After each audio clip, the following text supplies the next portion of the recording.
I peered out of my window, watching as the sun slowly set behind the tall trees that lined the not quiet street. As the darkness crept in, a shiver ran down my spine. Lately, my once peaceful neighborhood had become a source of fear and unease.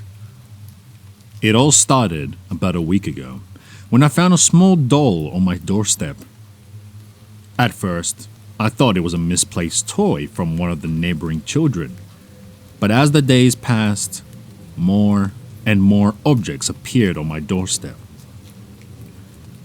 On the second day, it was a wilted flower with a note attached that read, "For you, my dear Fiona." I brushed it off as a strange prank, but when the third day brought a dead bird, my heart began to race with fear.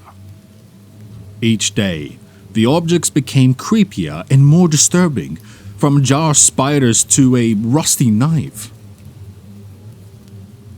I tried to ignore it, hoping that it would stop, but it only got worse. The objects became more frequent, appearing on my doorstep every morning without fail. And then, I started noticing a figure lingering in the shadows of my street, watching me as I went to collect my eerie gifts.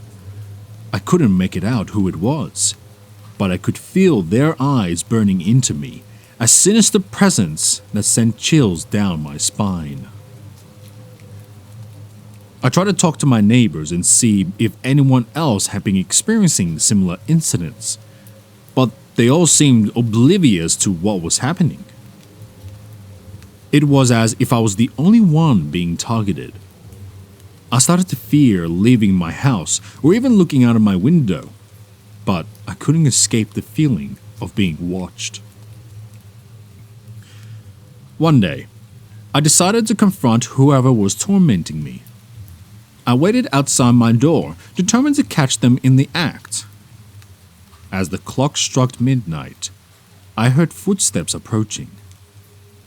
My heart raced with anticipation and fear as I watched the figure approach my doorstep. But to my surprise, it wasn't a stranger or some masked maniac. It was my neighbor, Mr. Benson. I stared at him in shock as he placed a small box on my doorstep and quickly scurried away. I didn't know what to make of it. I had never really spoken to Mr. Benson before, only exchanging polite greetings and small talk. But now, he was acting strange and leaving these bizarre gifts for me. I cautiously opened the mysterious box, half expecting to find something horrifying inside. But instead, it held a delicate porcelain doll, its face twisted into a menacing smile. Fear and confusion overwhelmed me as I realized that Mr. Benson was behind all of this. But why? The next morning, I decided to confront Mr. Benson and get some answers. I went over to his house and knocked on the door. He answered with a smile, but I could see the hint of something sinister in his eyes. I asked him about the gifts and why he was leaving them for me. He chuckled and invited me inside, claiming it was all just a harmless game. But as I stepped into his house, I realized it was anything but harmless. The walls were covered in photos of me, taken from my bedroom window while I was asleep. He had been watching me all this time, studying my every move. My heart pounded in my chest as he led me deeper into his house, showing off his collection of creepy objects, all with my name on them. I couldn't believe what I was seeing. Mr. Benson had become obsessed with me, fixating getting my attention at any cost.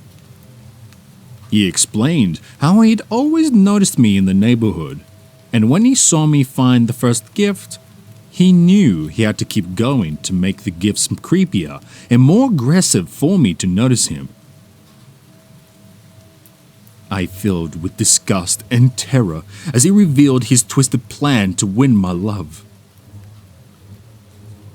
But when he started getting angry, accusing me of not appreciating his gifts and not giving him the attention he deserved, he grabbed my arm tightly, and I knew I had to get out of there before things escalated even further.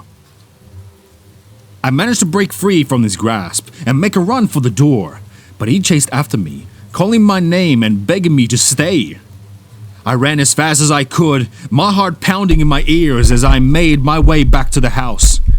I quickly locked all the doors and windows, hoping he wouldn't try to follow me. But the next morning, as I opened the door, I was met with a horrifying sight. My doorstep was covered in blood, and among the red stains were the pieces of my clothes, a lock of my hair, and a note from Mr. Benson proclaiming his love for me and his desire to be with me forever. I couldn't believe this was happening. I called the police and explained everything to them. They seemed Mr. Benson's house and found evidence of his twisted obsession with me. He was arrested and charged with stalking and harassment. But the fear and trauma he had caused me would never fully go away. I moved away from that neighborhood, unable to stomach the thought of living anywhere near Mr. Benson. But even now, I can't erase the memories of his sinister gifts and the terror of knowing I was being watched and targeted by my seemingly harmless neighbor. It's a reminder that sometimes the scariest things can come from the people we least expect.